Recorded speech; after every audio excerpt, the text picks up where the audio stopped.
The United States has undergone a cultural, moral, and religious revolution.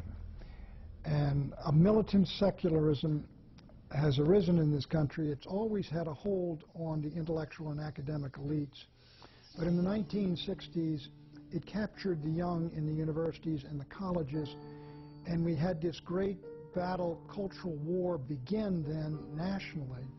And since then, if you will, secularism has really achieved dominance in the academic community and the intellectual community and the entertainment community in Hollywood, among part of the political community, but not the nation as a whole. However, it is much stronger than it was, and so this is the basis of the great cultural war we're undergoing right now. And this militant, it is an anti-Christian, anti-God, anti-traditionalist revolution. It's partly the sexual revolution has a lot to do with it and how people live. And so we are two countries now.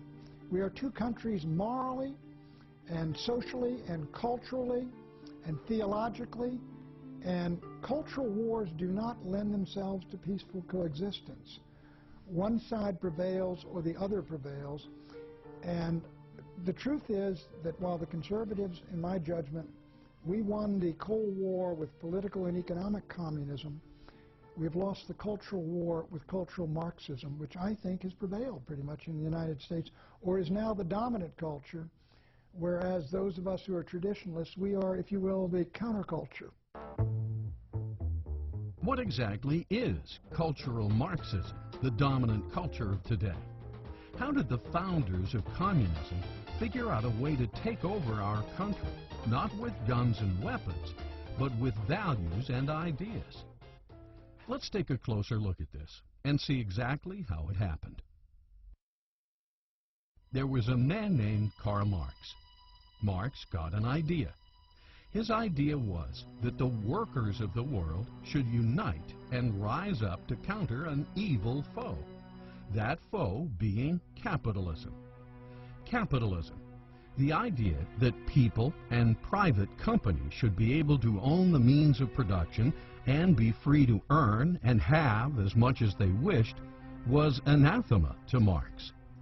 Marx felt the state should own the means of production, as well as products produced, and then the state should distribute a fair share of all such products to each and every worker. Thus, in his book, The Communist Manifesto, Karl Marx thundered, "Workers of the world, unite!" Sure that he had a principle to unify all workers in every country, Marx looked forward to eventually taking over the world.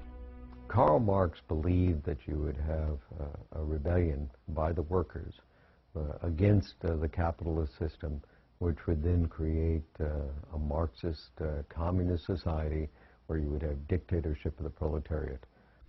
Unfortunately, when World War I broke out, the workers of the world did not unite. In fact, the workers united with their respective countries and fought each other. What happened was the Marxists had an enormous disillusionment when the French and the Germans and the British workers all rose up for the fatherland and went to war happily, fighting one another. Marx's idea was a total failure. Workers were more loyal to their respective countries, churches, and cultural values than they were to their counterparts in other countries. They did not want to give up their houses, their cars, their stoves, their products. They did not want to have a classless society. They did not vote, and they didn't even have an overthrow. Some years after Marx failed, several of his disciples got a new idea on how to take over the world. One of his disciples, Antonio Gramsci, while where else but in prison, wrote up a series of plans, now known as the prison notebooks. In this plan, Gramsci announced, "The workers of the world will unite only after the Long March is over." The Long March? In other words, they had to get into the culture and change the way of people's thinking. And if people were thinking about patriotism and nation and God and country, that was a mechanism which was too resistant to Marxism. It could never take hold. So you had to erode and destroy that. in the individuals. That began what's called the long march through the institutions, through the seminaries, through the churches, through the media, through Hollywood, and all the rest of it, to create an anti-Christian culture which would destroy the Christian beliefs and convictions in the vast majority of the people, so they would embrace the ideas of Marxism, and they would embrace the ideas that they had rejected, and they would be open to a takeover, basically, by Marxists. Now, not political Marxists, but cultural Marxists. Rather than workers uniting and marching into battle, thus seizing power through force, they would make a long march through the institutions.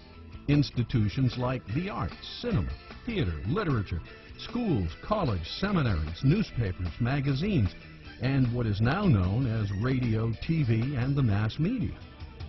Once this march is over, all the barriers to the acceptance of Marxism will have been quietly and systematically removed.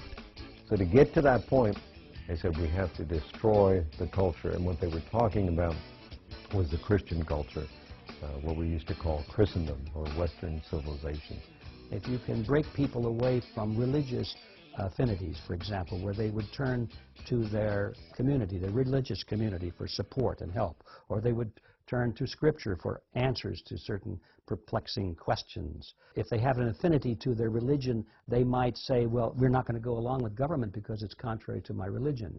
So cultural Marxism would attack religion of all kinds. Doesn't make any difference, because there was another place where people could go other than to the government for support and for answers. We, the people, will have thus been indoctrinated or brainwashed into seeing the wisdom of Marxism and the folly of capitalism. Thus, the door to socialism and communism will be open, and the door to a constitutional republic closed, because the success of cultural Marxism means the demise of the U.S. Constitution. The Constitution is a set of principles.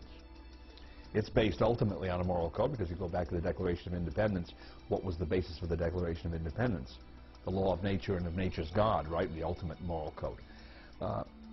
But if you don't follow those principles, if you try, as the expression goes, shave a point off here and there to make a buck, or to be reelected, or if you're a special interest group to get some kind of a government subsidy, then the consequences are going to be, in the long run, deleterious to society as a whole. And there's the difficulty.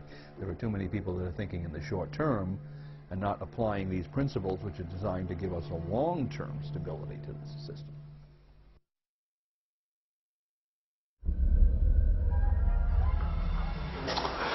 He had their number a long time ago. This is probably from the early 90s.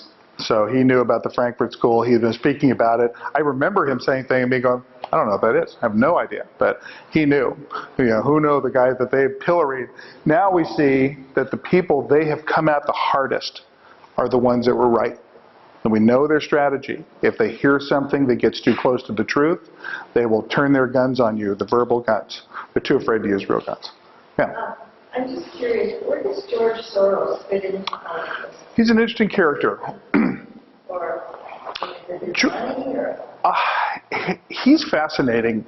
He has said that his childhood, he's a Hungarian kid. His father was an early proponent of, there's that fake made-up language. Anyways, we'll remember that in a second. Changed his name to Soros, which means in this fake language to soar. As an early child, when the Nazis came and took Hungary over, he has said publicly more than once that was the best time of his life. He was working for the Nazis against his own people as a child. This guy who went on to become one of the bigger billionaires of the world with the financial system. He's known as the man who broke the Bank of England using arbitrage. I don't know why this man is still allowed to walk the earth. I'd shoot him myself if I had a chance. He's a horrible human being. He's an enemy of this country, and I think we need to revive that to a certain extent of looking at people saying, you are actively subverting this country. And I think the media, to a certain extent, is seditious because they were part of an active conspiracy to collude to take the country over, in my eyes. And I'd do some changing with them if I had to have a chance. You don't get to hide behind the First Amendment if you're trying to overturn the country. I mean, that's not how the rules work. So, friend Andrew Breitbart. I first learned of the Frankfurt School in the book he wrote. And I think we may have Trump to thank for him. His guy, Steve Bannon, who we know now is getting the full fire hose from the left, coming up with everything they can dream of. I know people that know him. They're telling me truth. They said this is all lies about this guy. They're trying to set the stage to say, oh, no, nothing good can come out of that guy. He's a racist, blah, blah, blah. But he said, walk toward the fire. Don't worry about what they call you. All those things are said against you because they want to stop you in your tracks. But if you keep going, you're sending a message to people who are rooting for you, who are agreeing with you. The message is that they can too. So when I found out about the Frankfurt School, and I fully realized that this was a group of men that wanted to take over the world, essentially. It's like a bad James Bond movie is what this is. And that their plan had worked beyond their wildest dreams.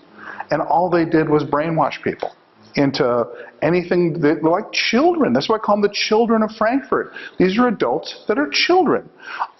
You hurt my feelings. Anything that they disagree with gets the fire hose. This guy had their number. And he taught us, and I'm sorry he's gone, but I think, he's reaching out from the grave right now. That's exciting. So, if I had any more, I think that's it. I just wanted to come and share this with you. That there's a great movie that I love. It's called The Edge. Anthony Hopkins, one of the brothers, I forget the brothers, but the guy, they go down in a plane in Alaska. They're chased by a bear. One guy's falling apart. The other strong guy looks at him. At one point he tells him to get up. He goes, what one man can do, another can do. And I always remember that, because if one person can figure this out and go tell other people, you can do this, and tell other people. And so never, ever listen to people who will try to shout you down and silence you. We are living the freest country in the history of the planet. We must defend it at all costs. So with that,